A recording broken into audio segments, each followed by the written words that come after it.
Qu'est-ce que tu fais spontanément comme ça? C'est pour ça que je te dis, apprends là juste la mélodie de chant. Après tu vas... Fais la clarinette. Fermez complètement ou fermez petite ouverture. Voilà, petite ouverture. C'est pas l'original, c'est que tu apprends. Il faut que je branche. On fait la clarinette? Ouais, on fait la clarinette.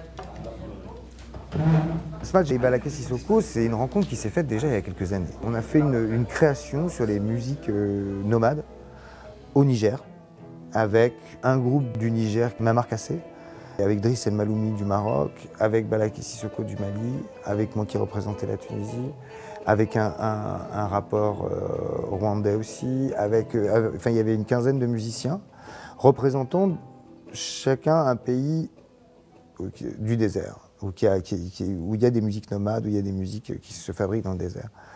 Et du coup, je l'ai rencontré là, c'est quelqu'un qui habitait en plus à Montreuil comme moi à l'époque, on était voisins, on a à peu près le même âge, on a des carrières qui sont un peu parallèles.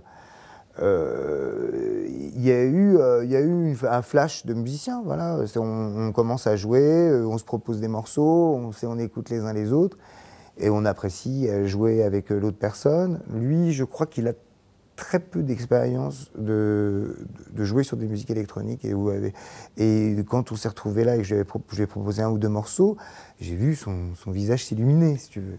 Tout d'un coup, ça devenait un jeu. Donc, je me suis dit, tiens, je vais rappeler Balaké, parce que on n'a pas continué ce travail, on l'a fait que là, il y a des années. Et puis, j'ai vu qu'il avait sorti un magnifique disque avec Vincent Segal, j'ai vu qu'il avait fait un nouvel album. J'avais envie de prendre des nouvelles de lui, c'était quand il y avait tous les événements au Mali l'année dernière. Je l'ai eu au téléphone, on s'est rencontrés, puis on s'est dit, bah, tiens, pourquoi pas essayer d'aller un peu plus loin et de faire un duo. L'envie, c'est qu'on a vraiment envie de s'asseoir l'un à côté de l'autre et de se dire, tiens, qu'est-ce qu'on peut jouer ensemble? Et je crois que Oud et Kora, c'est quelque chose de particulier, qui est rarement fait, et ça nous intéresse.